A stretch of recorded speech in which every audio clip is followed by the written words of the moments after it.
राधे राधे, नमस्कार सभी लोगों को। तो आज क्लास 12 चैप्टर 2 का अगला टॉपिक लेकर हम उपस्थित हुए हैं। इसका नाम है special consideration in sports, menarche and menstrual dysfunction. ये इसके फोकस एरिया हैं जिन पे बात की जाएगी। जैसा हमने लास्ट वीडियो में बात की थी कि वुमेन पार्टिसिपेशन को किस तरीके से बढ़ाया जा सकता है स्पोर्ट्स में, और उसके सोसाइटी को और वुमेन्स की हेल्थ को क्या क्या बेनिफिट्स हो सकते हैं यहाँ पर। लेकिन जब वुमेन्स पार्टिसिपेट करती हैं स्पोर्ट्स में एथलीट के तौर पे या स्पोर्ट्स पर्सन के तौर पे, तो वहाँ कुछ चीज़ों को स्पेशल कंसिडरेशन की ज़रूरत होती है, क्योंकि भगवान ने, परमात्मा ने मेल और फीमेल को अलग अलग तरीके से बनाया है, और अलग अलग काम भी हैं उनके फिजियोलॉजिकली। तो उसके हिसाब से कुछ चीज़ें, कुछ फंक्शंस फिजियोलॉजिकल अलग होते हैं, कुछ हार्मोन सेक्रेशन अलग होता है, कुछ चीज़ें अलग होती हैं। तो उनको भी ध्यान में रखना जरूरी है जब कोई भी वुमेन स्पोर्ट्स में पार्टिसिपेट करें, उनकी हेल्थ के पर्सपेक्टिव से। तो आज हम उस पर चर्चा करेंगे। इसमें अंडरस्टैंडिंग स्पेशल कंसिडरेशन, फिजियोलॉजिकल और साइकोलॉजिकल एस्पेक्ट होते हैं कुछ, जो फीमेल पार्टिसिपेशन को स्पोर्ट्स में अफेक्ट करते हैं, उनको समझने की जरूरत है। इसमें एक है menarche. Menarche, the beginning of the menstrual cycle. It marks the commitment of reproductive capability in females, की माइलस्टोन फॉर यंग एथलीट्स। है ना। अब इस मेनार्की को हम और अच्छे से समझने का कोशिश करेंगे। दूसरी स्लाइड में दिया गया है, अब जैसा कि आपको दिख रहा होगा फिलहाल। Menarche, the first step. Definition: first menstrual period marks reproductive capability. जो महिलाओं में पहला मेंस्ट्रुअल पीरियड जो शुरू होता है उसे मेनार्की बोलते हैं। इसकी एज, टिपिकल एज है 12 to 14 ईयर्स। रेंज है 9 से 16 साल की उम्र तक कभी भी ये मेनार्की होती है। और जैसे कि वो पीरियड्स जो शुरू होते हैं जिसमें कि एक तरीके से जो एक्स्ट्रा ब्लड है बॉडी का, वो बॉडी एक्सक्रेट करती है, बाहर निकालती है। और जो अंडे हैं, एग्स हैं, जो रिप्रोडक्शन के लिए बहुत ज़रूरी होते हैं, उनका बनना और उनका एक्सक्रेट होना, वो प्रक्रिया कहलाती है पीरियड्स, मेंस्ट्रुअल पीरियड्स। उसके बारे में बात हो रही है। इन्फ्लुएंसिंग फैक्टर्स, इसमें इन्फ्लुएंसिंग फैक्टर्स कौन कौन से हैं जो इन्फ्लुएंस करेंगे? Genetics, nutritional, general health and body composition. ये सारे फैक्टर्स इसमें इसे इन्फ्लुएंस करते हैं। स्पोर्ट इम्पैक्ट क्या है?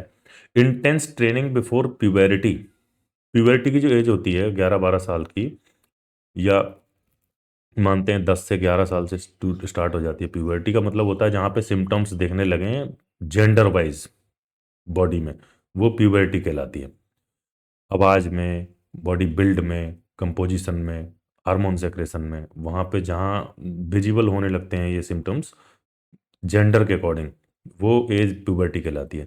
जिम्नास्टिक्स, वेलेट, इनमें इम्पेक्ट होता है बहुत ज़्यादा इसका, ट्रेनिंग का, प्यूबर्टी से पहले, क्योंकि प्यूबर्टी से पहले ही हमें जिम्नास्टिक की ट्रेनिंग कराई जाती है। और योगा में जो आसनाज की ट्रेनिंग है, जो फ्लेक्सिबिलिटी के जितने भी हैं स्पोर्ट्स हैं, उनको बताया जाता है ट्रेनेबिलिटी उनकी अर्ली एज पे बहुत अच्छी होती है, तो उन्हें तभी से ट्रेन किया जाता है।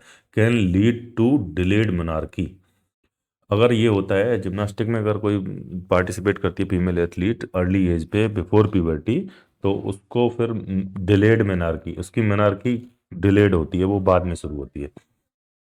तो ये देखा जाता है। तो ये मेनार्की वाली बात रही। अब ये व्हाट इज मेंस्ट्रुअल डाइफंक्शन। मेंस्ट्रुअल डाइफंक्शंस क्या है? यानी परसिस्टेंस, इरेगुलरिटी और absence of the normal menstrual cycle, more prevalent in athletes. Athletes में ज़्यादातर देखा जाता है कि इरेगुलर मेंस्ट्रुअल साइकिल हो जाता है, या फिर एब्सेंस ऑफ मेंस्ट्रुअल साइकिल होता है, उसको बोलते हैं मेंस्ट्रुअल डाइफंक्शन। मेंस्ट्रुअल साइकिल प्रॉपर ना हो, ये बेसिकली 28 दिन का होता है, और इसके अलग अलग फेजेज होते हैं। तो उसमें जब किसी तरह की या तो वो एब्सेंस हो जाए, या फिर वो डिलेड हो जाए, या इनफ्रीक्वेंट हो जाए, तो वो मेंस्ट्रुअल डाइफंक्शन बोले जाते हैं सारे। इनमें कॉमन टाइप हैं इसके: ओलिगोमोनेरिया, इनफ्रीक्वेंट पीरियड आते हैं इसमें, और साइकिल होता है इसका मोर देन 35 डेज। साइकिल भी 28 से 35 दिन तक चला जाता है, और इनफ्रीक्वेंट पीरियड्स होते हैं। तो ये जो डाइफंक्शन है इसको ओलिगोमेनोरिया बोला जाता है। दूसरा है अमेनोरिया, ये सिंपल है, कंप्लीट एब्सेंस ऑफ मेंस्ट्रुएशन, इसमें कोई मेंस्ट्रुएशन होता ही नहीं, रुक जाता है। Primary no period by age 15, primary amenorrhea जब उसे बोलेंगे जबकि 15 की एज तक कोई भी मेंस्ट्रुअल साइकिल इसका स्टार्ट नहीं होता है और कोई भी पीरियड्स नहीं होते हैं। और secondary absence of 3+ consecutive periods after monarchy, monarchy के बाद जब मेंस्ट्रुअल साइकिल स्टार्ट हो जाता है तो वो चलता ही है जब तक 42-44 की एज तक चलता है नॉर्मली। तो ये दूसरा है सेकेंडरी एमेनोरिया, जब बोलते हैं उसको जब 3 कंसेक्यूटिव पीरियड्स टाइम, या फिर हम कह सकते हैं 28-28 दिन के 3 पीरियड निकल जाएं मोनार्की के बाद जिनमें मेंस्ट्रुअल साइकिल ना आए, मतलब वो रुक जाना बीच में, उसको बोलते हैं सेकेंडरी एमेनोरिया। तो ये दो तरह की मेंस्ट्रुअल डाइफंक्शनिंग होती है बेसिकली। तो अब हमने और आगे समझेंगे दूसरी वाली स्लाइड से। अभी जैसा तुम्हें दिख रहा होगा अपनी स्क्रीन पे, मोनार्की और मेंस्ट्रुअल डाइफंक्शन को इसको हम समझ चुके हैं दूसरी स्लाइड से, तो इससे आगे बढ़ते हैं। Menstrual cycle phases, menstrual cycle के फेज होते हैं जो 28 दिन की प्रॉपर मानी जाती है ऑन एन एवरेज। इसमें फेजेज होते हैं। तो पहला फेज जो होता है, जैसा कि तुम्हें बराबर में पिक्चर में क्लियरली दिख रहा होगा, द मेंस्ट्रुअल साइकिल का जो एक इमेज दिया गया है यहाँ पे, इसमें फॉलिकुलर फेज होता है पहला। फॉलिकुलर फेज चलता है हमारा 0 से लेके 14 तक, 14वें दिन तक, 0 से लेके 14वें दिन तक फॉलिकुलर फेज चलता है। इसमें भी इसके दो पार्ट हैं। पहला है FSH, एस्ट्रोजन, इवोल्यूशन, ओवुलेशन, ठीक है। दूसरा है, 3 पीरियड हैं इसके बेसिकली। दूसरा ओवुलेशन पीरियड होता है जो बीच में 12 से लेकर 18 दिन तक आता है। 12वें दिन से लेकर 18वें दिन तक ओवुलेशन पीरियड होता है जिसमें रिप्रोडक्टिव कैपेसिटी अपने पीक पर होती है। और तीसरा होता है ल्यूटियल फेस, ठीक है, जो कि उसके बाद आता है 18वें दिन के बाद, जिसमें वो लाइनिंग वाइनिंग प्रॉपर मैनेज होती है। तो पहले वाले को देखते हैं, फॉलिकुलर फेज को, the starting phase where follicles mature, जिसमें फॉलिकल मैच्योर होते हैं, estrogen level begins to rise, estrogen जो हार्मोन है उसका लेवल हाई हो जाता है, स्टार्ट हो जाता है, राइज करना शुरू करता है। देखो यहाँ पे दिया है पहला वाला फॉलिकुलर डेवलपमेंट, इस तरीके से तो फॉलिकुलर डेवलप होते हैं पूरे मेंस्ट्रुअल साइकिल में, ऊपर जो दिया है। इसके बाद दिया है pituitary and ovarian hormone level, pituitary gland से जो हार्मोन निकलते हैं वो, और ओवरी से जो हार्मोन निकलते हैं वो, उनका लेवल किस स्तर पे कौन से मेंस्ट्रुअल साइकिल में किस समय कैसा रहता है, उसकी रेंज को ये वाला ग्राफ दर्शा रहा है। और तीसरा है एंडोमेटेरियल साइकिल, जो किस तरह की वहाँ शेप है, लाइनिंग है, वो किस तरह की रहती है पूरे मेंस्ट्रुअल साइकिल में, ठीक है। इस तरह से यहाँ दर्शाया गया है। तो उसी को बताया जा रहा है कि estrogen level begins to rise, यहाँ पे एस्ट्रोजन लेवल, ये पीली पीली वाली जो लाइन है ये उठना शुरू कर देती हैं फॉलिकल फेज में, ठीक है, राइज करना शुरू करती हैं। ओवुलेशन फेज है the release of the egg, जिसमें एग रिलीज होते हैं। This is the peak fertile window, ये फर्टिलिटी के लिए पीक विंडो होती है ओवुलेशन पीरियड, जो मेंस्ट्रुअल साइकिल के बीच में आता है 5 या 6 दिन के लिए। ये फर्टिलिटी इस वक्त अपने पीक पे होती है, ठीक है, क्योंकि एग्स रिलीज होते हैं। ल्यूटियल फेज तीसरा है, post ovulation phase, ovulation phase के बाद आता है प्रोजेस्ट्रॉन राइजेज। प्रोजेस्ट्रॉन ये दिख रहा है ना नीली वाली लाइन, ये राइजेज होती है, प्रोजेस्ट्रॉन हार्मोन अपने पीक पर होते हैं। Rises to prepare the lining, क्योंकि वो लाइनिंग जो नीचे है, नीचे वाले ग्राफ में देखेंगे, लाइनिंग को प्रिपेयर करने के लिए। इफ नो फर्टिलाइजेशन, अगर कोई फर्टिलाइजेशन नहीं हुआ है तो लाइनिंग प्रिपेयर होती है और मेंस्ट्रुएशन अकर होता है दोबारा अगले महीने में, फिर से अगली साइकिल में फिर से वो अकर होता है, फिर से मेंस्ट्रुएशन होता है अगर फर्टिलाइजेशन नहीं हुआ है। अगर फर्टिलाइजेशन होता है तो ऐसे पीरियड में during during whole period of pregnancy ये मेंस्ट्रुअल साइकिल बंद हो जाता है, क्योंकि वो दूसरी प्रक्रिया वहाँ पे शुरू हो जाती है, फेटल एज डेवलप होना शुरू होती है वहाँ पे बच्चे की। Understanding these phases help in optimizing training loads, इन फेजेस को हमें समझना चाहिए जब किसी भी एथलीट को, जो फीमेल एथलीट है वो स्पोर्ट्स में पार्टिसिपेट करती है, उसको इन टाइम्स को लेके कंसिडरेशन करना चाहिए, कोचेज को फ्रीली टॉक करनी चाहिए, कम्युनिकेशन गैप नहीं होना चाहिए, और इन चीज़ों को ध्यान में रखते हुए हमें उसे ट्रेनिंग लोड देना चाहिए कि कब किस वक्त किस तरह का लोड उसे देना है, ठीक है। आज हम इसी पे चर्चा करेंगे कि इसका इफेक्ट क्या रहता है।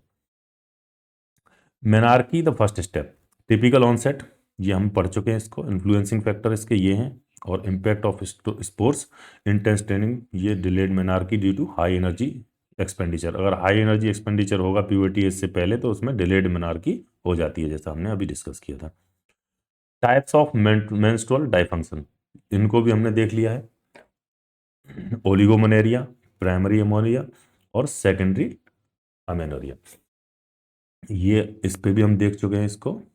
ये होता है जिसमें इनफ्रीक्वेंट मेंस्ट्रुअल पीरियड आते हैं और लास्टिंग लॉन्गर, जो लंबे समय तक चलते हैं, 35 दिन तक चलता है साइकिल, तो वो ओलिगोमेनोरिया बोला जाता है। और प्राइमरी बोलते हैं कि absent of menstrual by age 15, 15 साल की उम्र तक वो ना आए वो, और फिर आने के बाद अगर 2 या 3 साइकिल तक वो रुक जाता है तो उसे सेकेंडरी अमेनोरिया बोला जाता है। द फीमेल एथलीट ट्राइड, इसको समझने की जरूरत है। फीमेल एथलीट्स में 3 तरह की फिजियोलॉजिकल दिक्कतें देखी जाती हैं जो एक्टिव पार्टिसिपेशन करती हैं, जो ट्रेनिंग लोड ले रही होती है उनमें। तो इसको कंसिडरेशन करना बहुत जरूरी है। और ये टर्म अमेरिका के एक वैज्ञानिक थे, उन्होंने इसको निकाला था, उन्होंने सबसे पहली बार दिया था। Syndrome, a syndrome of three inter related health conditions. 3 health conditions हैं जो एक दूसरे से इंटर रिलेटेड है ना। इनको फीमेल एथलीट ट्राइड बोला जाता है। ये फीमेल एथलीट्स में देखी जाती हैं। Low energy availability, calorie intake is insufficient for exercise, जितनी वो एक्सरसाइज कर रही हैं उसके अकॉर्डिंग उन्हें कैलोरी इनटेक प्रॉपर नहीं मिलता है, या फिर माल न्यूट्रिशन भी कह सकते हैं एक तरीके से इसको। प्लस बॉडीली फंक्शंस, जो बॉडीली फंक्शंस हैं वो भी प्रॉपर काम नहीं करेंगे जब लो एनर्जी लेवल होगा। डिसऑर्डरिंग ईटिंग डिसऑर्डर की वजह से भी होता है। रिस्ट्रिक्टिंग ईटिंग, हम वेट ना बढ़ जाए या फिर बहुत ज़्यादा हम डाइट के प्रति एंथुजियास्ट हो जाते हैं तब ऐसा होता है। और नॉट ईटिंग इनफ, अगर हम ज़्यादा नहीं खाते हैं तब भी ये होता है। लो एनर्जी लेवल अवेलेबिलिटी देखी जाती है, जितनी हमें रिक्वायर्ड है उतनी एनर्जी अवेलेबल नहीं रहती। प्रेजेंस ऑफ वन, नीचे वाली लाइन पर ध्यान दें, presence of one component should prompt investigation for others. अगर एक चीज कोई है इनमें से तो फिर वो दूसरे के लिए भी इन्वेस्टिगेशन का जरिया बनती है, उन्हें भी देखना चाहिए, वो भी होने के चांसेस हैं वहां पे। Menstrual dysfunction, ranking from irregular cycle to amenorrhoea, irregular cycle से अमोनेरिया, ये भी होने के चांसेस रहते हैं इसमें। मेंस्ट्रुअल डाइफंक्शनिंग्स होती हैं जैसे हमने पीछे देखा। Low bone mineral density leading to osteopenia और ऑस्टियोपायरेसिस, ऑस्टियोपायरेसिस और ऑस्टियोपेनिया होने के चांस रहते हैं। और bone density, mineral density bone में कम हो जाती है। अब देखो यहाँ इसको देखते हैं पिक्चर को। 78% of female high school athletes meet criteria of female athlete triad. 78% high school level की जो एथलीट्स हैं, फीमेल एथलीट्स हैं, वो इस क्राइटेरिया को मैच करती हैं, ये डेटा बताता है। और 65% of female high school non athletes, जो नॉन एथलीट्स होती हैं उनमें ये 65% होता है और एथलीट्स में होता है 78%। इतना बड़ा गैप है। एथलीट्स में ज़्यादा होता है क्योंकि वो उनका एनर्जी एक्सपेंडिचर ज़्यादा होता है, क्योंकि वो एक ट्रेनिंग प्रोग्राम के थ्रू जा रही होती हैं, तो उन्हें एनर्जी की ज़्यादा ज़रूरत होती है। ठीक है। मेंस्ट्रुअल डिस्टर्बेंस होता है दूसरा, नो एनर्जी अवेलेबिलिटी पहला, दूसरा है मेंस्ट्रुअल डिस्टर्बेंस, तीसरा है लो बोन मिनरल डेंसिटी। ठीक है, ऑस्टियोपेनिया और osteoporosis. Long term health risk इसके क्या हैं? ठीक है, बोन हेल्थ के, low oestrogen combined with poor nutrition leads to osteoporosis and increased risk of stress fracture. Osteoporosis हो सकती है और उसकी वजह से स्ट्रेस फ्रैक्चर भी हो सकता है, क्योंकि बोन की जो मिनरल डेंसिटी है वो कम होती है एस्ट्रोजन लेवल लो होने की वजह से। और एस्ट्रोजन लेवल क्यों लो होता है? क्योंकि एस्ट्रोजन की आवश्यकता हमें मेंस्ट्रुअल साइकिल को भी वहाँ मेंटेन करने में ज़रूरत पड़ती है, तो फिर हमें जितना एस्ट्रोजन लेवल यहाँ चाहिए ट्रेनिंग के लिए और इन सारी चीज़ों की एक्टिविटीज़ के लिए, वो हमें प्रॉपर नहीं मिल पाता है। रिप्रोडक्टिव हेल्थ पे भी इसका असर है। Risk of temporary infertility due to hormonal imbalance, जो हार्मोन्स का जो इम्बेलेंस होता है मेंस्ट्रुअल साइकिल की वजह से और ट्रेनिंग की वजह से, जब साइमल्टेनियसली दोनों चीज़ों को किया जाता है तो हार्मोनल डिसबैलेंस क्रिएट होता है। उसकी वजह से क्या होता है कि टेम्परेरी इनफर्टिलिटी भी आ सकती है। और तीसरा है cardiovascular health, lack of estrogen, estrogen की कमी की वजह से negatively effect heart health and cholesterol level. Heart की हेल्थ पे भी एडवर्स इफेक्ट पड़ते हैं और कोलेस्ट्रॉल लेवल्स पे भी एडवर्स इफेक्ट होता है। कोलेस्ट्रॉल लेवल्स भी बिगड़ते हैं, उसकी वजह से ओवरऑल हेल्थ कार्डियोवास्कुलर बिगड़ जाती है। Normal bone versus osteo protect bone, इस दोनों में यहाँ अंतर दिखाया गया है। इस बोन को, इसको पिक्चर को अच्छे से देखेंगे तो हमें और ज़्यादा क्लियर होगा। आगे बढ़ते हैं। वाई डज डाई फंक्शन अकर, ये डाई फंक्शंस क्यों होते हैं? Energy deficit, when the body senses a calorie deficit, burning more than consuming. जब बॉडी में ज़्यादा, ज़रूरत से ज़्यादा कैलोरिक डेफिसिट होता है, ज़्यादा बर्न होता है, जितना हम लेते हैं उससे ज़्यादा हम एनर्जी खर्च कर रहे होते हैं, तब ऐसा होता है। It shuts down non essential functions like reproduction to save energy. फिर बॉडी हमारी नॉन एसेंशियल फंक्शंस को, जैसे रिप्रोडक्शन है, उसको शट डाउन कर देती है एनर्जी को बचाने के लिए, क्योंकि उसके पास एनर्जी की सोर्सेज कम हो गई हैं और एक्सपेंडिचर ज़्यादा है ड्यू टू ट्रेनिंग।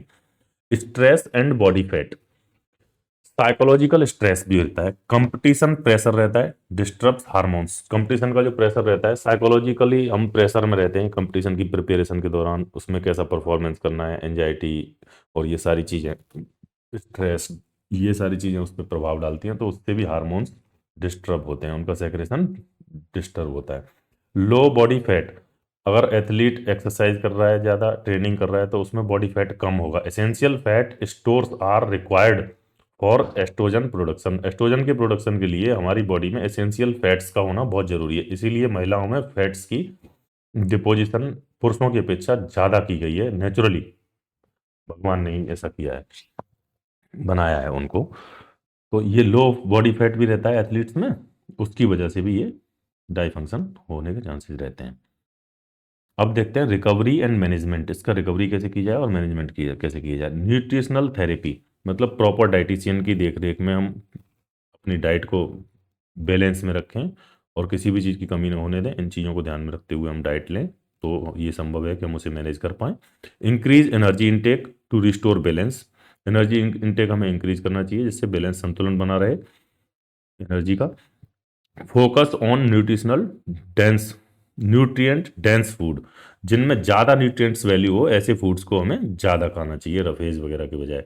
रफेज दरअसल फाइबर्स होते हैं, उनको नहीं उनको कम करके ऐसी चीज़ें ज़्यादा लेनी चाहिए जिनसे हमें न्यूट्रिएंट्स वैल्यू ज़्यादा मिलती हो, फैट, कार्बोहाइड्रेट, प्रोटीन, इस तरह का भी।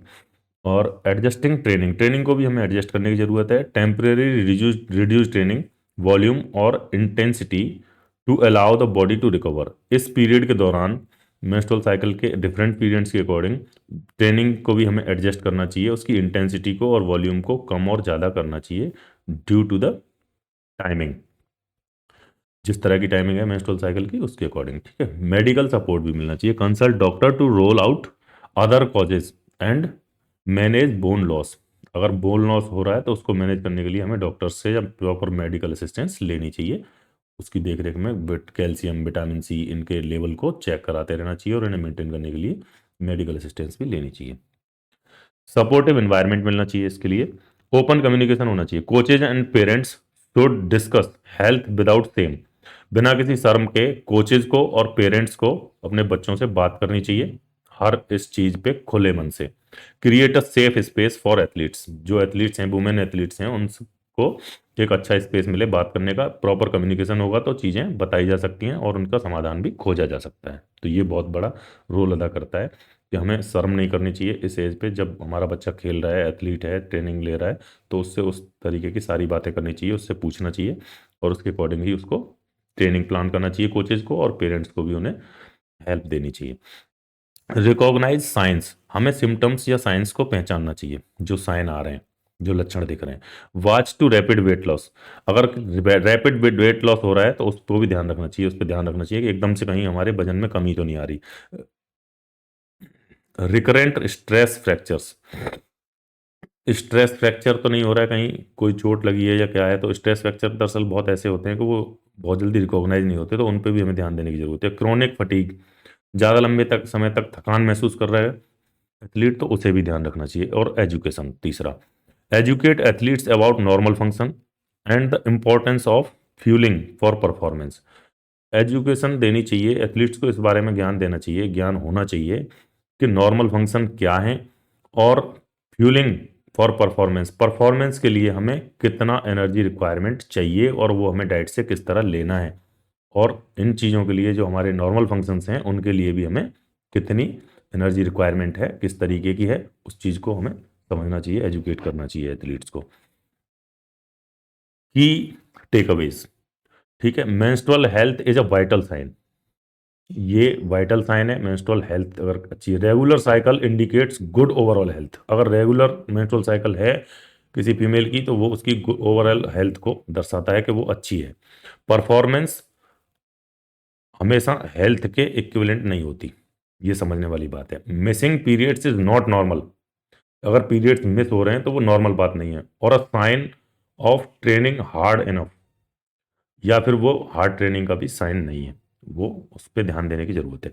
Early intervention crucial to prevent long term damage like osteoporosis, हम जल्दी से अगर इन चीज़ों को रिकॉग्नाइज करके उन पे मैनेजमेंट और रिकवरी का काम शुरू करेंगे तो आगे चल के क्रॉनिक कोई भी दिक्कत नहीं आएगी। जैसे ऑस्टियोपेरोसिस, ऑस्टियोपेरोसिस में क्या होता है, फ्रिगल हो जाती हैं बोन्स, तो इतनी कमज़ोर हो जाती हैं कि वो बहुत बड़ी समस्या आगे चल के बन जाती है, तो उसको भी रोकना चाहिए। प्रायोरिटाइज हेल्थ, हेल्थ को प्रायोरिटी पे रखना चाहिए सबसे पहले। A healthy athlete is a sustainable high performance athlete, जो हेल्दी एथलीट होगा वही हाई परफॉर्मेंस दे सकता है। ट्रेनिंग चाहे आप कितनी भी करें लेकिन आपकी हेल्थ प्रॉपर रहनी चाहिए। अगर हेल्थ में अगर कोई दिक्कत है, फिजियोलॉजिकली कोई डाइफंक्शनिंग चल रही है या डाइट को रिगार्डिंग कोई भी दिक्कत है तो फिर आपकी परफॉर्मेंस अल्टीमेटली वहाँ पे इफेक्ट करेगी और वो डिक्रीज होगी, उसका लेवल डिक्रीज होगा। ठीक है, तो ये था इस टॉपिक के बारे में। धन्यवाद, राधे राधे।